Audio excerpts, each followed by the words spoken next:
Hello students, welcome to this online class. Today we are going to talk about chapter number 7. Chapter number 7 is under the title Major Issues in Classroom Learning. अर्थात कक्षा कक्ष अधिगम के मुख्य मुद्दे या समस्याएं। डियर स्टूडेंट्स, आज हम बात करेंगे कि क्लासरूम में वो कौन सी समस्याएं हैं जो शिक्षण और अधिगम को प्रभावित करती है। आज हम समस्याओं को डिस्कस करने से पहले ये जानेंगे कि क्लासरूम का सबसे पहले मीनिंग क्या होता है। देखिए, कक्षा कक्ष विद्यालय का वह स्थान होता है जहाँ शिक्षक तथा छात्र शिक्षा के उद्देश्यों की प्राप्ति के लिए योजनाबद्ध तरीके से शिक्षण अधिगम की प्रक्रिया में सक्रिय रूप से अपनी भूमिका निभाते हैं। तो हम ये कह सकते हैं कि कक्षा कक्ष एक ऐसा स्थान होता है जहाँ विद्यार्थी सबसे ज़्यादा समय बिताता है। एक विद्यार्थी का संपूर्ण विकास कक्षा कक्ष में किया जा सकता है। यहाँ विद्यार्थी एक दूसरे के साथ समायोजन करते हैं, बातें करते हैं, किताबें पढ़ते हैं, परीक्षा देते हैं तथा इसी की सहायता से शिक्षा पूरी करते हैं। कक्षा कक्ष का विद्यार्थी के जीवन में गहरा प्रभाव पड़ता है। जैसा कक्षा कक्ष होगा उसी के आधार पर शिक्षण अधिगम की सफलता का अनुमान लगाया जा सकता है। कक्षा कक्ष की समस्याओं का अर्थ। अभी हमने जाना कि कक्षा कक्ष का क्या अर्थ होता है। अब कक्षा कक्ष की समस्याओं का अर्थ क्या होता है, इसके बारे में थोड़ा सा डिस्कस कर लेते हैं। वह कक्षा कक्ष समस्याग्रस्त कहलाता है जिसमें अध्यापक अच्छी तरह से शिक्षण देने में और छात्र उसे अच्छी तरह से सीखने में असफल रहते हैं। शिक्षण अधिगम के उद्देश्यों की पूर्ति ना हो पाना कक्षा कक्ष की सबसे बड़ी समस्या होती है। इस समस्या से शिक्षा के उद्देश्यों की पूर्ति में बाधा उत्पन्न हो जाती है। आज हमारे देश में शिक्षा के स्तर को ऊंचा उठाने के लिए शिक्षण अधिगम को बेहतर बनाने का भरपूर प्रयास किया जा रहा है, मगर फिर भी कक्षा कक्ष की समस्याओं को पूरी तरह से खत्म नहीं कर पाए हैं। कक्षा कक्ष की समस्याओं के कई प्रकार हैं तथा कई कारण इसके हो सकते हैं। कक्षा कक्ष की समस्याओं की प्रकृति। अब हम इसके नेचर की बात करेंगे कि ये समस्याएं होती कैसी है, इनका नेचर क्या है। तो सबसे पहले हम बात करते हैं कक्षा कक्ष की समस्याएं मनोवैज्ञानिक होती है, अर्थात ये हमारे मानसिक स्थिति के ऊपर निर्भर करती है। यह समस्याएं शिक्षक से संबंधित हो सकती है। कक्षा कक्ष में शिक्षक का एक अहम किरदार रहता है, तो कुछ समस्याएं ऐसी होती है जो शिक्षक से संबंधित होती है जिस वजह से अधिगम बाधित हो जाता है। यह समस्याएं छात्रों से संबंधित भी हो सकती है क्योंकि छात्रों ने ही अधिगम करना होता है, तो अगर वो किसी समस्या से गुजर रहे हैं तो उसका उनके अधिगम के कार्य के ऊपर प्रभाव पड़ता है। ये समस्याएं व्यक्तिगत तथा सामूहिक दोनों तरह की हो सकती है। तो व्यक्तिगत पर्सनल भी किसी की हो सकती है और ये सभी क्लासरूम में जो पार्टिसिपेंट्स स्टूडेंट्स हैं उन सब की भी कॉमन हो सकती है। ये समस्याएं वातावरण से संबंधित हो सकती है क्योंकि हम सभी वातावरण का हिस्सा है, तो हमारे एनवायरनमेंट का भी सीधा असर हमारे क्लासरूम प्रॉब्लम्स के ऊपर पड़ सकता है, या यूं कहें कि हमारा वातावरण क्लासरूम लर्निंग को प्रभावित कर सकता है। विद्यालय के प्रबंधन से जुड़ी हो सकती है। तो विद्यालय का जो प्रबंधन है, स्कूल मैनेजमेंट कमेटी है, टीचर्स है, प्रिंसिपल्स है, नॉन टीचिंग स्टाफ है, ओवरऑल जो मैनेजमेंट स्कूल का होता है उसका भी विद्यालय के अंदर कक्षा कक्ष की समस्याओं पर प्रभाव पड़ता है। ये समस्याएं अस्थायी होती है। हम ये नहीं कह सकते कि कोई समस्या अगर क्लासरूम में आ रही है तो वो स्थायी तौर पे आ गई, नहीं, ये समस्याएं अस्थायी होती है। ये ठीक होने वाली, इसमें उम्मीद रहती है कि ये ठीक हो सकती है। ये समस्याएं शिक्षण अधिगम को बाधित करती है। ऑब्वियसली ये समस्याएं अगर इनके नेचर की बात करें तो ये टीचिंग और लर्निंग के कार्य को बिल्कुल प्रभावित करती है। ये समस्याएं प्रत्येक विद्यालय में अलग अलग तथा कुछ समान भी हो सकती है। बिल्कुल सही बात है कि हर विद्यालय का अपना एक माहौल होता है, वहाँ अपने टीचर्स सभी टीचर्स अलग से बैकग्राउंड से आते हैं। बच्चों का अपना बैकग्राउंड हो सकता है, ज्योग्राफिकल कंडीशंस अलग अलग हो सकती है। तो हर विद्यालय की कुछ समस्याएं ऐसी होती जो एक दूसरे से बिल्कुल भिन्न होती है और कुछ समस्याएं ऐसी हो सकती है जो समान होती है। ये समस्याएं पाठ्यक्रम से भी संबंधित हो सकती है। तो जो हमारा पाठ्यक्रम है उसमें भी कई बार फॉल्ट्स हो सकते हैं, जिस वजह से टीचिंग और लर्निंग बाधित होता है। आइए बात करते हैं कि क्लासरूम की ये जो प्रॉब्लम्स है ये कितनी तरह की हो सकती है। तो मुख्य तौर पर हम अगर बात करें तो ये 4 तरह से हम इसको कैटेगराइज कर सकते हैं। शिक्षक से संबंधित समस्याएं, प्रॉब्लम्स रिलेटेड टू टीचर्स। छात्र से संबंधित समस्याएं, प्रॉब्लम्स रिलेटेड टू स्टूडेंट्स। कक्षा कक्ष से संबंधित समस्याएं, प्रॉब्लम्स रिलेटेड टू क्लासरूम्स। पाठ्यक्रम से संबंधित समस्याएं, प्रॉब्लम्स रिलेटेड टू करिकुलम। तो ये मुख्यतः 4 तरह की समस्याएं हो सकती है। इसमें तीसरे नंबर पर कक्षा कक्ष की जगह हम इसमें कक्षा प्रबंधन हमने ऐड करना था। तो कक्षा प्रबंधन आप इसको मान के चलिए, कक्षा प्रबंधन से संबंधित समस्याएं। तो अब हम इनको डिटेल में डिस्कस करते हैं। तो देखिए, शिक्षक से संबंधित समस्याएं कौन कौन सी होती है उनके बारे में अब हम यहाँ पर डिटेल में बात करेंगे कि अध्यापक से संबंधित कौन सी समस्याएं ऐसी है जो क्लासरूम लर्निंग को प्रभावित करती है। तो सबसे पहले अध्यापक का स्वास्थ्य, health of a teacher. Dear students, आप सभी जानते हैं कि अध्यापक क्लासरूम में जो भी गतिविधियां होती है उसको ऑर्गेनाइज करने में उसकी जो भूमिका है वो सबसे ज़्यादा रहती है। तो अध्यापक का स्वास्थ्य अगर अच्छा है तो वह अपने शिक्षण कार्य को सही तरीके से कर सकता है। अगर अध्यापक स्वास्थ्य से संबंधित समस्याओं से सामना कर रहा है, चाहे वो मानसिक स्वास्थ्य से संबंधित समस्याएं हैं, चाहे वो शारीरिक समस्याएं हैं, अगर वो ग्रस्त इन समस्याओं से है तो उन समस्याओं का उसके शिक्षण कार्य के ऊपर विपरीत असर पड़ सकता है। इसलिए एक अध्यापक का स्वास्थ्य अच्छा अगर नहीं है तो उसका प्रभाव शिक्षण अधिगम पर नकारात्मक पड़ता है। तो अध्यापक का स्वास्थ्य अच्छा होना और अच्छे शिक्षण अधिगम के लिए बहुत ही ज़्यादा ज़रूरी होता है। अध्यापक का आत्मविश्वास। यदि अध्यापक में आत्मविश्वास की कमी होगी तो वह अपनी कक्षा में अच्छी तरह से शिक्षण अधिगम प्रक्रिया का संचालन नहीं कर सकता है। आत्मविश्वास के अभाव में वह ना तो पाठ्य पुस्तक का विस्तृत वर्णन कर सकता है, ना ही बच्चों की समस्याओं का उचित तरीके से निवारण कर सकता है। एक अध्यापक को अपने आप में पूर्ण विश्वास होना चाहिए कि वह कक्षा कक्ष प्रक्रिया को सुचारू रूप से संचालित करेगा। अपने विषय में रुचि न लेना। देखिए, कई अध्यापक ऐसे होते हैं जो अपने विषय में रुचि नहीं लेते हैं। रुचि ना लेने का अर्थ ये होता है कि वह अपने विषय में, उस विषय के अनुशासन में कितने बदलाव हो रहे हैं, कितने उसमें ज्ञान में वृद्धि हो रही है, किस ज्ञान में बदलाव हो रहा है, किस ज्ञान में संशोधन हो रहा है, वह उसको नहीं देख पाता है। अगर रुचि नहीं है तो वह रुचि के साथ ना तो अध्ययन कर पाएगा, ना ही वो अध्यापन कर पाएगा अच्छे से। तो लेटेस्ट नॉलेज भी वो खुद ग्रहण नहीं करेगा। अगर खुद ग्रहण नहीं करेगा तो बच्चों को भी वो लेटेस्ट नॉलेज नहीं दे पाएगा। तो अपने विषय में रुचि का अभाव बहुत बड़ी एक समस्या है। इसलिए हम ये कह सकते हैं कि अध्यापक का अपने विषय में रुचि ना लेना कक्षा कक्ष में एक बहुत बड़ी प्रॉब्लम क्रिएट कर सकती है। इसलिए एक अध्यापक को अपने विषय में रुचि लेनी चाहिए ताकि क्लासरूम की प्रॉब्लम्स को दूर किया जा सके और बच्चों को सही ज्ञान जो अपग्रेडेड हुआ है, जो बिल्कुल लेटेस्ट है, वह मिल सके।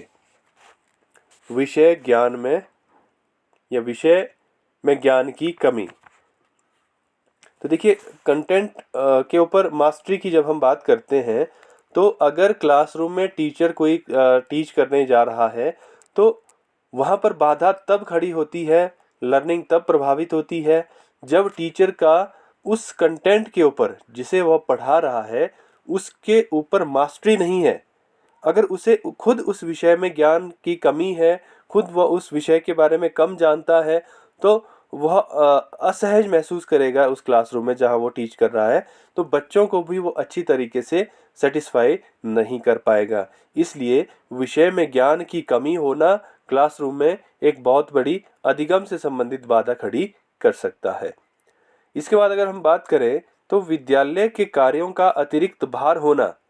देखिए, विद्यालय के अंदर जो कार्य एक टीचर को सौंपे जाते हैं, कुछ कार्य ऐसे होते हैं जो स्वाभाविक रूप से एक अध्यापक को करने होते हैं, लेकिन कई बार ऐसा देखने को मिलता है कि अध्यापक के ऊपर कई तरह के अतिरिक्त कार्य उसको दिए जाते हैं, जिसका उसके जो अध्यापन का कार्य है उसके ऊपर नकारात्मक प्रभाव पड़ता है। काम का अत्यधिक बोझ होने के कारण अध्यापक अपने शिक्षण कार्य में दबे रहते हैं। अपने छात्रों की गुणात्मक उपलब्धि की तरफ वह ध्यान नहीं दे पाता है। कुछ विषय या परिस्थितियां कक्षा में ऐसी होती है जिनके लिए ज़्यादा समय देने की ज़रूरत होती है, मगर अध्यापक के पास उतना समय नहीं होता है। इसलिए अध्यापक को कार्य के अतिरिक्त या ज़्यादा भार से मुक्त कर देना चाहिए ताकि वह अपने कार्य को निष्ठापूर्वक कर सके। अध्यापक की अप्रजातांत्रिक प्रकृति। देखिए, डेमोक्रेटिक नेचर जो टीचर का होता है वो एक बहुत अच्छी बात है, लेकिन अगर कहीं पर टीचर ऑटोक्रेटिक है या नॉन डेमोक्रेटिक है तो वहाँ पर क्या होता है कि अध्यापक ही सर्वोपरि माना जाता है। वो अपने आप को ही अल्टीमेट सोर्स ऑफ नॉलेज मानता है। वो अपनी सुविधा के अकॉर्डिंग क्लासरूम में टीच करता है। उसे जिस मेथड से टीच करना पसंद होता है वो वैसे ही करता है। उसे जिस तरह के माहौल की ज़रूरत क्लास में होती है अपनी टीचिंग से रिलेटेड, वो वैसे क्रिएट करता है। वो बच्चों की ज़रूरतों का ध्यान नहीं रखता है।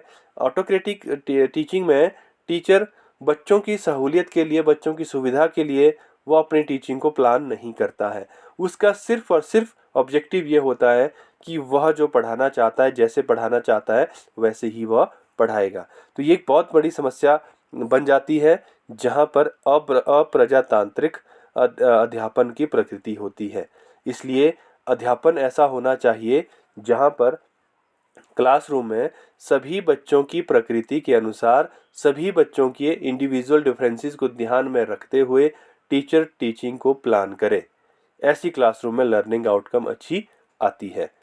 अगर इसके बाद हम बात करें अध्यापकों की कठोर अभिवृत्ति की, तो कुछ अध्यापक कक्षा या विद्यालय में छात्रों के साथ कठोर व्यवहार करते हैं जिसका उन पर गलत प्रभाव पड़ता है। कई बार अध्यापक कक्षा में बच्चों के साथ बुरा व्यवहार भी करते हैं, जैसे उन्हें डांटना, पीटना, गुस्सा करना, नज़रअंदाज करना। इससे छात्र तनावग्रस्त हो जाता है और अच्छे से अधिगम भी नहीं कर पाता है। इसलिए अध्यापक एक रिजिड एटीट्यूड उसका नहीं होना चाहिए, फ्लेक्सिबल एटीट्यूड उसका होना चाहिए टुवर्ड्स चिल्ड्रन। अगर उसका फ्लेक्सिबल नेचर है, बच्चे के साथ वो घुल मिल जाता है आसानी से, बच्चों को वो उनकी गलतियों के लिए क्षमा कर देता है, तो बच्चों की का एटीट्यूड भी उस अध्यापक के प्रति पॉजिटिव ही रहेगा। इसलिए क्लासरूम में यह भी एक बहुत बड़ा बाधक बन जाता है जब टीचर की अभिवृत्ति कठोर होती है। समय का पाबंद ना होना। जो अध्यापक समय पर अपना काम नहीं करता है, समय पर कक्षा में नहीं जाता है, समय पर स्कूल नहीं पहुंचता है, समय पर पाठ्यक्रम को पूरा नहीं पढ़ाता है तथा समय का पाबंद नहीं होता है, वह कक्षा में शिक्षण अधिगम की प्रक्रिया पर गलत प्रभाव डालता है। इस तरह के अध्यापकों का बच्चों पर गलत प्रभाव पड़ता है तथा शिक्षा के उद्देश्यों की प्राप्ति नहीं होती है। तो इसलिए एक अध्यापक को चाहिए कि वह समय का पाबंद हो ताकि बच्चे भी उसको देखकर समय के पाबंद बने और समय पर अपना काम करें। सही मूल्यांकन की कमी, इम्प्रॉपर इवैल्यूएशन। कक्षा में अध्यापक अगर सभी बच्चों का उचित मूल्यांकन नहीं करता है तो यह एक बड़ी समस्या बन सकती है। अर्थात अगर अध्यापक बच्चे का मूल्यांकन अच्छे ढंग से नहीं करेगा तो बच्चे की कमियां दूर नहीं हो पाएगी। अगर बच्चा उन कमियों के साथ आगे बढ़ेगा तो भविष्य में उस पर इस बात का गलत प्रभाव पड़ेगा। ऐसी कई तरह इस तरह की समस्याएं अक्सर क्लासरूम में देखने को मिलती है कि टीचर क्लास का अगर साइज ज़्यादा है, बच्चे बहुत बड़े ज़्यादा उसमें है, संख्या में है, तो टीचर सभी बच्चों का प्रॉपरली मूल्यांकन नहीं कर पाता है, जो कि बच्चों के अंदर कमियां रहने के वहाँ पर ज़्यादा संकेत मिलते हैं। इसलिए क्लासरूम में एक तो नंबर ऑफ़ स्टूडेंट्स कम होने चाहिए जहाँ पर टीचर बच्चों का सही तरीके से मूल्यांकन कर सके। इसके बाद अगर नेक्स्ट पॉइंट की बात करें तो अध्यापक के व्यक्तित्व से संबंधित समस्याएं हैं। तो अध्यापक के व्यक्तित्व की अगर बात करें तो कुछ ऐसे अध्यापक होते हैं जो अपने व्यवसाय से प्रसन्न नहीं होते हैं। उन्हें लगता है कि उन्हें कहीं और होना चाहिए था। ये अध्यापक अपने प्रति निराशावादी दृष्टिकोण रखते हैं। ऐसे ही कुछ अध्यापक परिवर्तन होने से घबरा जाते हैं क्योंकि वे रूढ़िवादी सिद्धांतों को संजोए रखना चाहते हैं। अतः ऐसे अध्यापकों की जगह ऐसे लोगों का चयन किया जाना चाहिए जो ईमानदार, विषय के प्रति प्रेम, आधुनिकता में विश्वास तथा वैज्ञानिक दृष्टिकोण रखते हों। पाठ्यक्रम को पूरा करने का लक्ष्य। कुछ अध्यापक ऐसे होते हैं जिनका लक्ष्य सिर्फ पाठ्यक्रम को पूरा करने का होता है। वह एक निश्चित अवधि में पाठ्यक्रम को पूरा करने के लक्ष्य से ही टीच करते हैं, जिससे क्या होता है कि जो उनका शिक्षण का कार्य है वो अरुचिकर बन जाता है। तो अधिगम की परवाह इसमें टीचर ना करते हुए पाठ्यक्रम कंप्लीशन की तरफ ज़्यादा फोकस करते हैं, तो ऐसा भी नहीं होना चाहिए। शिक्षण सहायक सामग्री का कम प्रयोग। तो कुछ ऐसे टीचर्स होते हैं जो अपने टॉपिक को पढ़ाने के लिए कुछ ट्रेडिशनल वेज से ही टीच करते हैं। वो अतिरिक्त जो शिक्षण सहायक सामग्रियाँ उस विषय को बेहतर तरीके से पढ़ाने के लिए यूज़ की जा सकती है, जिससे कि लर्निंग बेहतर बन सके, ऐसी सामग्रियों का कई बार टीचर इस्तेमाल नहीं करते हैं। तो उस वजह से भी क्लासरूम में लर्निंग से संबंधित प्रॉब्लम्स खड़ी हो जाती है। नेक्स्ट अगर हम बात करें प्रॉब्लम्स की, तो नेक्स्ट हमारे पास छात्रों से संबंधित समस्याएं हैं। देखिए, छात्रों से संबंधित समस्याएं भी लर्निंग को प्रभावित करती है, लर्निंग के मार्ग में बाधा का काम करती है। बच्चों का शारीरिक व मानसिक स्वास्थ्य। तो बच्चों का शारीरिक और मानसिक स्वास्थ्य अगर खराब है, किसी भी शारीरिक और मानसिक समस्या से बच्चे गुजर रहे हैं, ऐसी परिस्थिति में उनका सीखने के ऊपर, उनके सीखने के कार्य के ऊपर उसका विपरीत असर पड़ता है।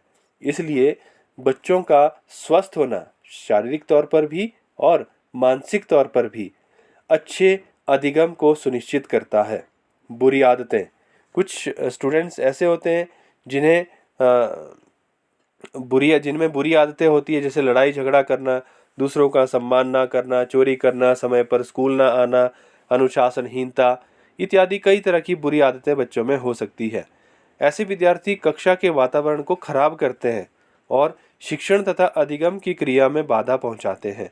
इसलिए विद्यालय में अध्यापकों तथा अन्य अधिकारियों को उनकी बुरी आदतों को खत्म करने का प्रयास जरूर करना चाहिए। स्कूल से भाग जाने की एक प्रवृत्ति बहुत बच्चों में पाई जाती है।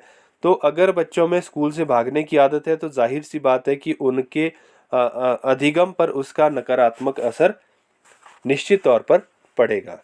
छात्रों के परिवार से संबंधित समस्याएं।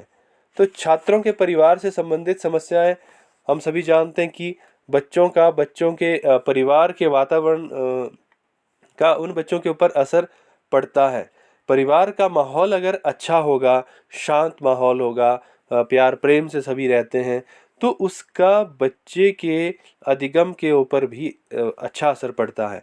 अगर परिवार में लड़ाई झगड़े होते हैं तो उसका बच्चे पर गलत प्रभाव पड़ता है। अगर परिवार की आर्थिक स्थिति अच्छी नहीं है तो उसका बच्चे के ऊपर असर पड़ता है। अगर परिवार अंधविश्वासी है तो उसका भी बच्चे पर प्रभाव पड़ता है। इस तरह परिवार की हर गतिविधि या हर स्थिति का बच्चे पर डेफिनेटली प्रभाव पड़ता है और वे उसके अधिगम को बाधित करती है। अतः अध्यापक को हर बच्चे के साथ सहानुभूतिपूर्ण व्यवहार करना चाहिए ताकि बच्चे की समस्या का पता लगाकर वे उसका काफ़ी हद तक निवारण कर सके। अनुशासनहीनता की समस्या। ऐसे कई विद्यार्थी होते हैं जो विद्यालय के नियमों और सिद्धांतों का पालन नहीं करते हैं। ये विद्यार्थी नियमों का ज्ञान होते हुए भी विद्यालय में देरी से आते हैं, कक्षा के निर्धारित समय के बाद पहुंचते हैं, कक्षा में अनावश्यक गतिविधियां करते हैं, शिक्षण अधिगम के दौरान शोर मचाते हैं, दूसरे बच्चों को तंग करते हैं और अध्यापकों को परेशान करते हैं। ऐसे विद्यार्थी शिक्षण और अधिगम की प्रक्रिया पर गलत प्रभाव डालते हैं। इसलिए अध्यापकों तथा मुख्याध्यापक को बच्चों के माता पिता के सहयोग से ऐसे बच्चों को सुधारने का प्रयास करना चाहिए। कक्ष में छात्रों की अधिक संख्या होना, तो ये भी एक बहुत बड़ी समस्या है कि जिस क्लासरूम में बच्चों की संख्या बहुत ज़्यादा होगी, वहाँ पर टीचर हर बच्चे का इंडिविजुअल डिफरेंसेस की जो हम बात करते हैं वो ध्यान नहीं रख पाएगा, क्योंकि हर बच्चे की नीड्स अलग अलग होती है। हर बच्चा चाहता है कि उसकी ज़रूरत के हिसाब से टीचर टीच करे। तो जहाँ पर संख्या ज़्यादा होगी, टीचर सभी बच्चों की ज़रूरतों का ध्यान नहीं रख पाएगा, और जहाँ पर क्लासरूम में नंबर ऑफ स्टूडेंट्स कम होंगे, वहाँ पर इंडिविजुअल अटेंशन दिया जाना संभव होता है। जहाँ पर इंडिविजुअल अटेंशन दिया जाता है टीचर के द्वारा, वहाँ पर लर्निंग आउटकम बहुत ही अच्छी आती है। और जहाँ पर क्राउडेड क्लासरूम होता है, वहाँ पर इंडिविजुअल अटेंशन देना एक अध्यापक के लिए बहुत मुश्किल हो जाता है। तो इसलिए क्लासरूम में ये ओवर क्राउडेड क्लासरूम भी एक बहुत बड़ी समस्या उत्पन्न करता है। तो इसलिए हमें चाहिए कि क्लासरूम में संख्या बच्चों की कम हो। सक्रियता की समस्या, अधिकतर विद्यार्थी कक्षा में आवश्यकता के अनुरूप सक्रिय नहीं होते हैं। वे शिक्षण के दौरान ख्यालों में खो जाते हैं, इधर उधर देखने लगते हैं, अनावश्यक बातें करते हैं, नींद आने लगती है उनको, तथा कोई भी प्रश्न अध्यापक से नहीं पूछते हैं। इस तरह से ऐसे बच्चों का अधिगम प्रभावित हो जाता है। अध्यापक को ये सुनिश्चित कर लेना चाहिए कि ऐसी शिक्षण प्रविधियों का प्रयोग करें जिनसे सभी छात्र सक्रिय रूप से कक्षा के कार्यों में अपनी भागीदारी सुनिश्चित करें। अध्यापक अगर रुचिपूर्ण शिक्षण करता है तो बच्चे भी उस प्रक्रिया में अपनी रुचि दिखाते हैं। अगर वो ऐसा नहीं करता है तो बच्चों का भी उसमें जो एटीट्यूड होता है उसकी टीचिंग की तरफ, वो सही नहीं होता है। छात्रों के अभिभावकों से संबंधित समस्याएं भी कई बार देखने को मिलती है कि अभिभावक अगर बच्चे की पढ़ाई के ऊपर उनका कोई ध्यान नहीं है, वो वर्किंग पेरेंट्स है या ऐसे पेरेंट्स जो अलग अलग रहते हैं, तो कई तरह से पेरेंट्स अगर बच्चों को अटेंशन अपना नहीं देंगे तो उससे भी जाहिर तौर पर बच्चे क्लासरूम में उस बच्चों में वो क्लासरूम में उस चीज़ का असर भी देखने को मिलता है। बच्चे की विकास की अवस्था से संबंधित समस्याएं, problems related to developmental stages of children. विद्यालय में जाने वाले बच्चों की कुछ समस्याएं विकासात्मक अवस्था के कारण भी होती है। किशोर की अपनी कई समस्याएं होती है। बहुत बार उनमें भावुकतापूर्ण तनाव, लगाव तथा सहानुभूति पूर्वक कई तरह की ऐसी समस्याएं होती है जो देखने को मिलती है, चाहे उनके मन में कोई तनाव हो या भावुकता कई बार वो शो कर देते हैं, कई बार वो प्यार भी शो करते हैं। तो कई तरह से किशोरावस्था ऐसी होती है जो एक जैसे आप लोग साइकोलॉजी में भी पढ़ते हैं कि उसमें उनका जो बिहेवियर है वो समय समय पर बिल्कुल चेंज होता रहता है। उनकी जीवन शैली को सही दृष्टिकोणों से समझना होगा। उन्हें प्यार और लगाव तथा सहानुभूति पूर्वक समझकर उनके तनाव को हम दूर कर सकते हैं। ऐसी अवस्थाओं के बच्चों को पाठ्य सहायक गतिविधियां करनी चाहिए, उन्हें दायित्व देने चाहिए, तभी वे पढ़ाई में अपना मन लगा सकते हैं।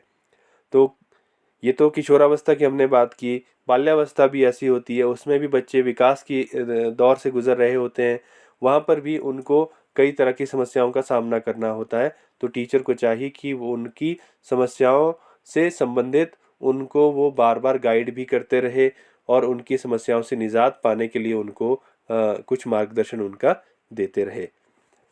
व्यक्तिगत विभिन्नताएं, ये तो हम सभी जानते हैं कि क्लासरूम में इंडिविजुअल डिफरेंसेस बहुत सारे होते हैं। तो इंडिविजुअल डिफरेंसेस का अगर टीचर ध्यान टीचिंग में नहीं रखेगा तो लर्निंग डेफिनेटली प्रभावित होगी। तो टीचर को चाहिए कि बच्चों में जो भी इंडिविजुअल डिफरेंसेस हैं, जो भी उनमें असमानताएं हैं, उनको ध्यान में रखते हुए बच्चों के लिए अपनी टीचिंग को प्लान करें ताकि बेहतर लर्निंग आउटकम जो है वो हासिल की जा सके। नेक्स्ट अगर हम बात करें कक्षा प्रबंधन से संबंधित समस्याएं। डियर स्टूडेंट्स, अब हम बात कर रहे हैं क्लासरूम मैनेजमेंट की। सबसे पहले क्लासरूम की अगर सजावट की बात करें तो क्लासरूम में अच्छे से सजावट होनी चाहिए।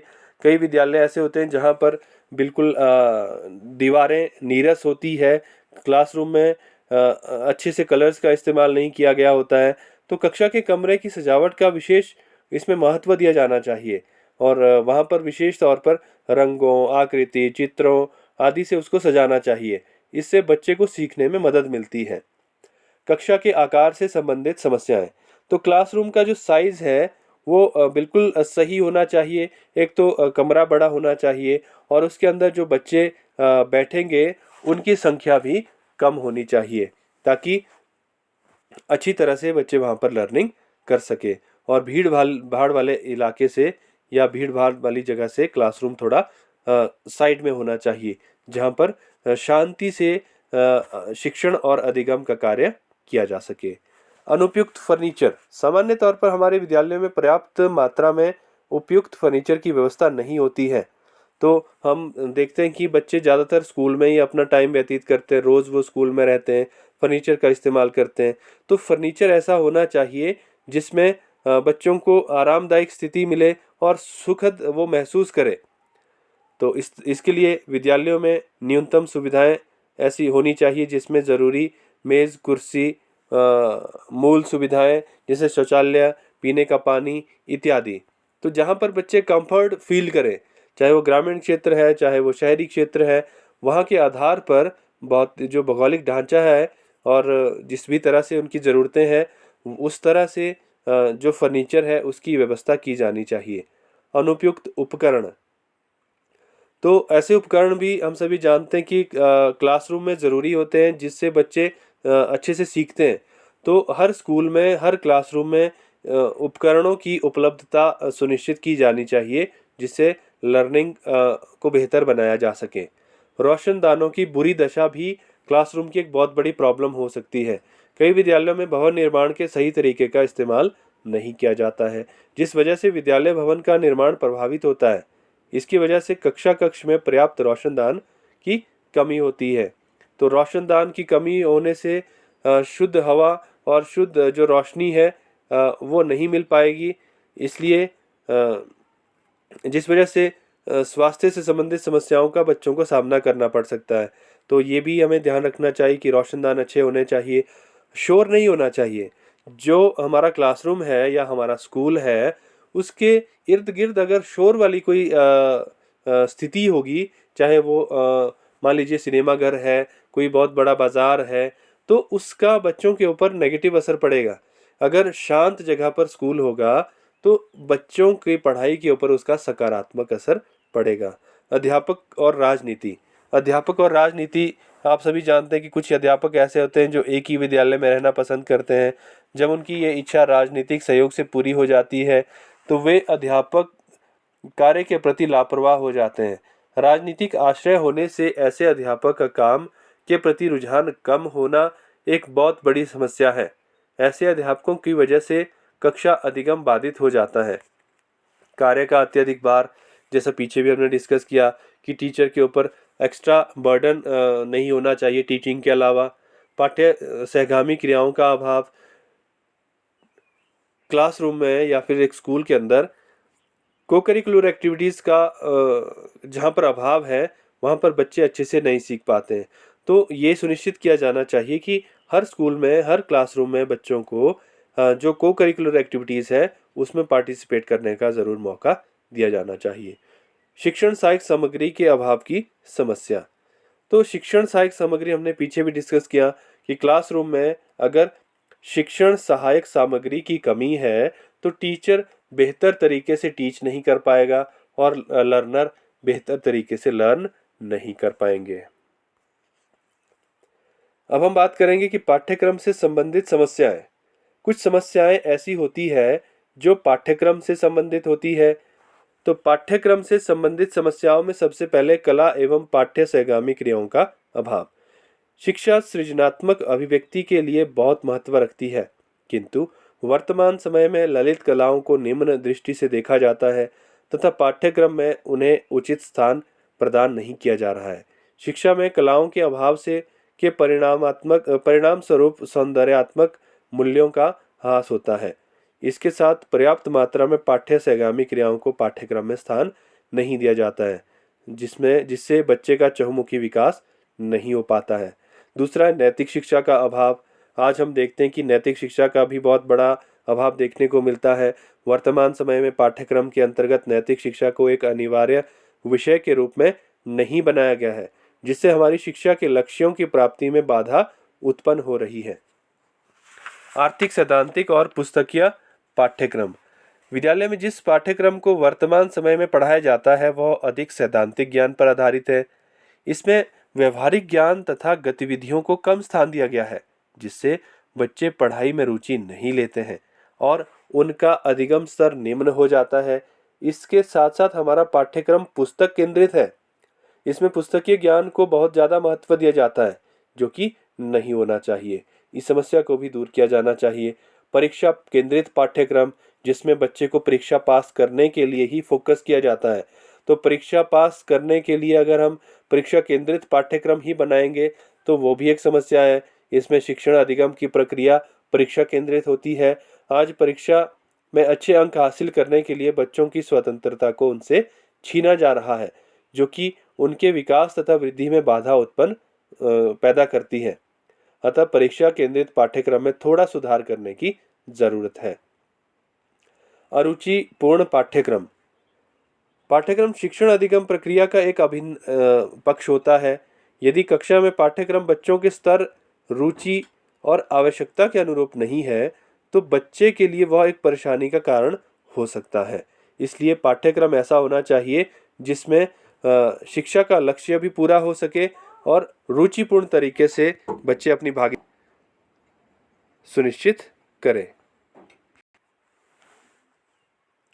इसके बाद हमारे पास पाठ्य पुस्तकों से संबंधित समस्याएं हैं।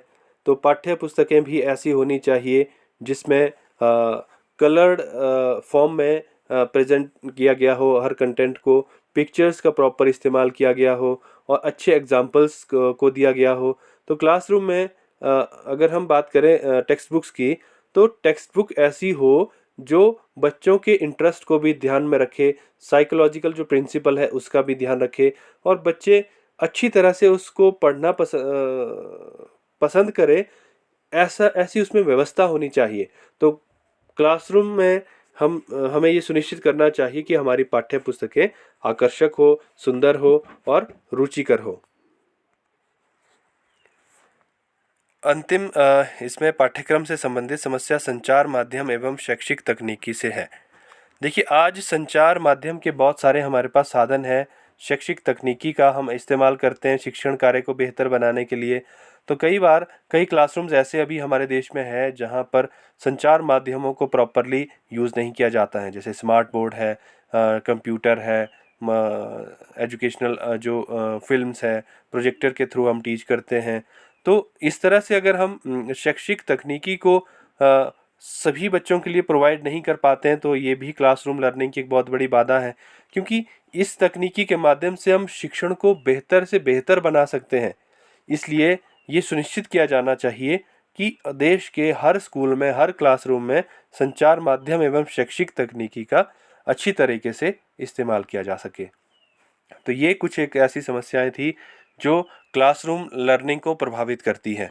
अगर ये अभी तक जितने पॉइंट्स हमने डिस्कस किए, ये सभी समस्याएं क्लासरूम में होती है तो डेफिनेटली हमारी लर्निंग प्रभावित होगी, उसमें नकारात्मक असर पड़ेगा उसका। अगर इन समस्याओं को हम दूर करते हैं तो डेफिनेटली हमारी जो लर्निंग आउटकम है वो बहुत ही अच्छी होगी।